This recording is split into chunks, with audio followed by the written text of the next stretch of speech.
A vegetarian diet can be very heart healthy. In fact, some of the best cholesterols that I've ever seen have been in vegetarians. However, it's vital to learn how to properly consume a vegetarian diet because if not done right, it can pose some serious health risks such as low bone density, vitamin B12 deficiency, and even weight gain. As a vegetarian myself, I'll give you first-hand tips on how to do it right. What's up, healthy people? I'm Dr. Majd, host of the Majd MD channel, here to help save the busy person an unnecessary visit to the doctor.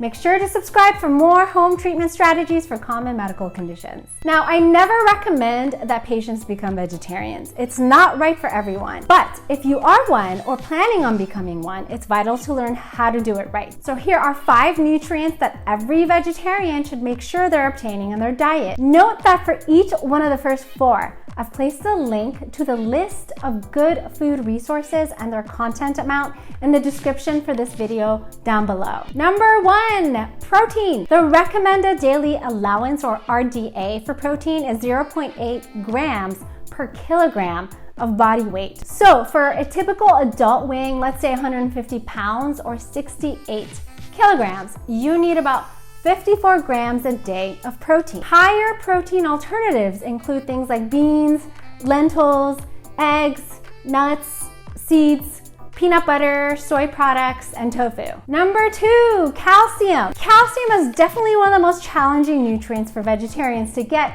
most especially vegans who don't consume any animal products, including dairy. Now, many foods are now fortified with calcium, however, like cereal, orange juice, and soy products. Other good sources are some veggies like broccoli, carrots, and leafy green veggies. Number 3, vitamin D. Speaking of calcium, vitamin D helps its absorption and also poses a challenge for some vegetarians. Instead of sunlight as a source, however, which can predispose to skin cancer, which is a topic that I've actually covered in a prior video, look up above. Consider some other alternative foods in the link that I've placed below. Number 4, iron. Like calcium, many foods are now iron fortified, like cereals, but you can also consider spinach, peas, nuts, and kidney beans. And lastly, but certainly not least, vitamin B12. Vitamin B12 is only in animal products, including dairy, for vegetarians who do consume milk and cheese and yogurt. But if you're a vegan, supplementation really is a must. Now, it's always best to obtain nutrients in your diet, but if you're unsure or if you're unable to, then by all means, please at least supplement. And a multivitamin daily is always a wise consideration if you're unsure. Now, when I first announced that I was going vegetarian in my senior year of high school, my mom really didn't take it seriously initially. No one had been a vegetarian in my family, but it shouldn't have been a surprise given that I really disliked meat, poultry, and seafood my entire childhood. Why did I do it? Well, I simply just didn't like the taste or even the thought of what it was, and really that's it. But everyone has their own reasons, and it's quite a personal choice. What is the reason that you're considering it or have already adopted a vegetarian diet? Share it with us in the comments below. Still, with my mom as the chef of the household, she would slip it in the food that she made, thinking that I'd never discover it, but I did every single time. It's just one little piece, she would say, or you need the protein. Now, she finally realized that I was serious when I refused to eat anything that she made. Poor lady. I have some guilt over this now that I'm older and a parent of a very picky eater. Sorry, Mom.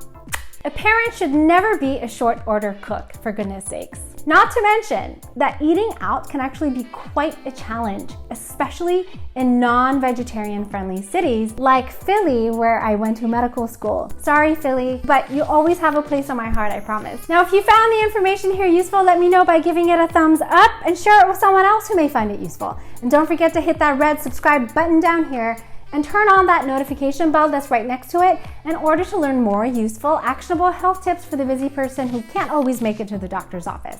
I'll also place a link to my website and social media channels in the description for this video below. If you have any topic suggestions that will help save you a visit to the doctor, please also leave that in the comments below. Now, all content presented is for informational purposes only, and it's not specific medical advice, and you should always seek a licensed physician in your area regarding all health-related concerns. Well, thanks for tuning in. Stay vegetarian, healthy, and I'll catch you next time.